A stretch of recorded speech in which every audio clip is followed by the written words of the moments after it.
muscles qui se débranchent les uns après les autres.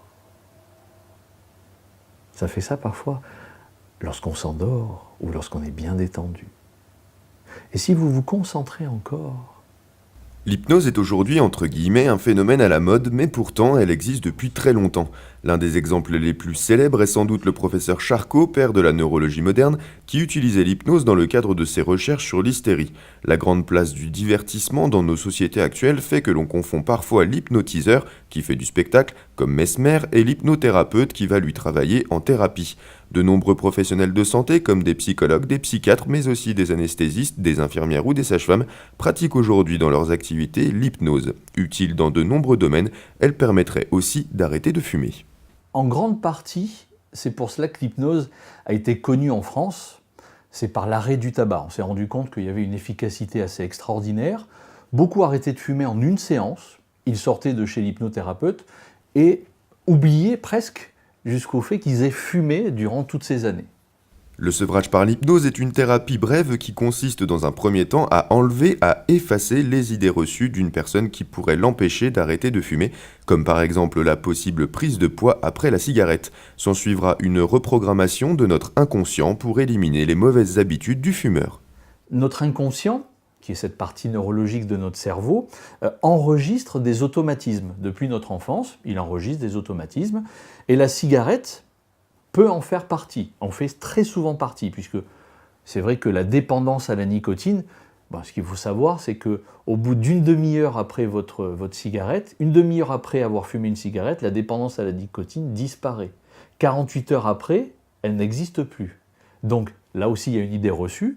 Donc effectivement, c'est beaucoup les automatismes qui entrent en jeu. C'est-à-dire que le fumeur a l'habitude parfois de prendre son petit déjeuner, cigarette, puis une pause le matin, cigarette, déjeuner le matin, cigarette. Voilà, ce sont des automatismes.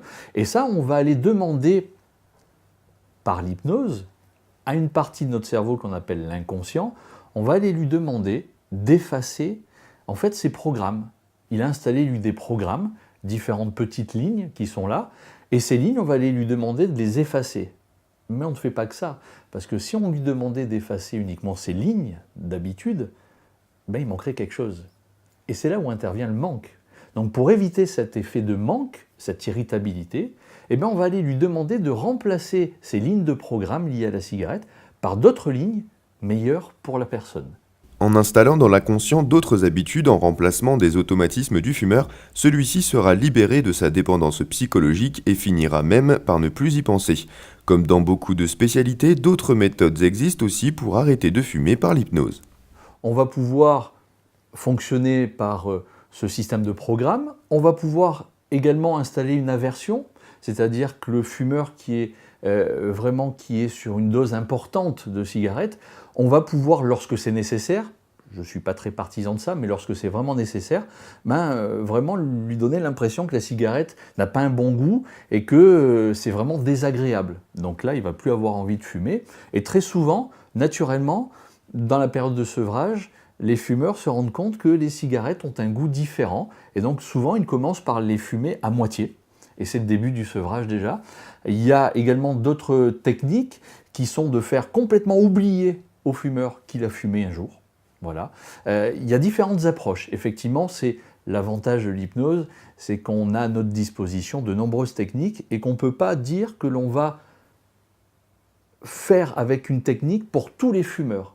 Chaque personne étant différente et donc absolument unique, on va s'adapter.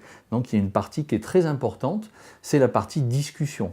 De nombreuses études ont montré l'intérêt de l'hypnose dans l'arrêt du tabac, et il ne suffit pas de croire en la technique ou d'être particulièrement réceptif pour que cela fonctionne. Comme dirait l'autre, je vous remercie d'avoir posé cette question, c'est une bonne question, parce que c'est aussi une idée reçue, la réceptivité.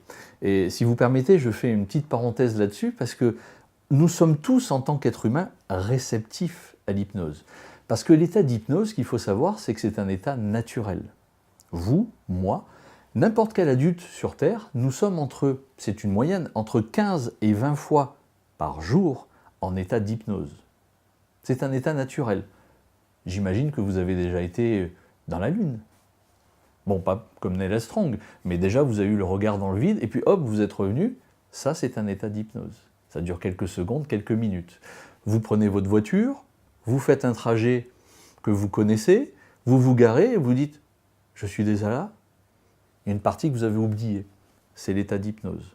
Donc, comme nous sommes tous entre 15 et 20 fois par jour en tant qu'adultes, les ados le sont beaucoup plus, les enfants de moins de 7 ans encore plus, nous sommes entre 15 et 20 fois par jour en état d'hypnose, eh bien on est automatiquement réceptif. Après, il y a des personnes qui sont plus sensibles que d'autres, c'est-à-dire que des personnes qui vont entrer en état d'hypnose plus rapidement que d'autres. Là, on prend le temps. En séance, on a un luxe qui est le temps, et donc on va prendre le temps d'amener la personne en état d'hypnose. L'hypnose peut se faire également dans ce qu'on appelle une hypnose conversationnelle. On n'est pas obligé de faire fermer les yeux à la personne, et là, tout dans la discussion, on va pouvoir intégrer des suggestions qui vont aller marquer l'esprit et qui vont permettre d'avancer dans ce sevrage. Entre 1 et 5 séances suffisent pour mettre en place un sevrage tabagique. En province, cela vous coûtera entre 50 et 70 € par séance, non remboursée par l'assurance maladie, mais de plus en plus souvent prise en charge par les mutuelles. Une technique qui pourrait peut-être vous convenir pour enfin stopper la cigarette. Une réaction ? Un témoignage ?